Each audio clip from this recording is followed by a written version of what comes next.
So being a public school teacher right now, it is difficult to fit in everything as well because we are focused on the curriculum, and yes, we do presentations, but it's really hard to nitpick every situation that a child is doing when they're doing a presentation. So as much as I would like to say there is enough time, there really isn't. So I do believe that joining a club like Stand Up and Speak, or even putting it within the school board system, would really benefit these students because it will help them become better public speakers and build their confidence, especially when they're doing presentations. Because being a teacher, I see that the number one thing that they fear the most is having to get up there and present in front of their classmates. And the majority of the time, the students don't even want to do it.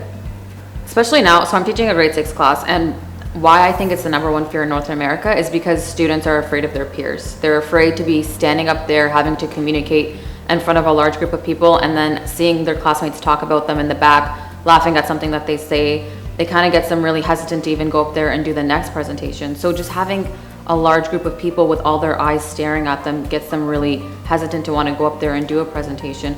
And I have seen parents try and get their kids out of doing presentations. A lot of the times the kids just don't show up, so they don't get marked on it. I try and do it so I kind of build their confidence one step at a time, where I have them do their presentation in front of myself. Then I get their classmates involved that they're friends with, and then we kind of build it so that they're able to do the presentation in front of their whole peers. I think the number one way you can build your child's confidence, or even your students' confidence, is making sure that you're using constructive, positive criticism. Instead of putting them down when they do something that wasn't correct, kind of give them a different way to look at it. So instead of saying, oh, you did such a bad job on this, say, you know what, you did a really great job making eye contact with your classmates. I think the next thing you can work on is being a little bit more louder when you're speaking.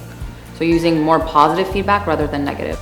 Well, it sets them apart greatly because they're able to get up there in front of a crowd. They're not using filler words, they're not hand clasping, they're not nervous.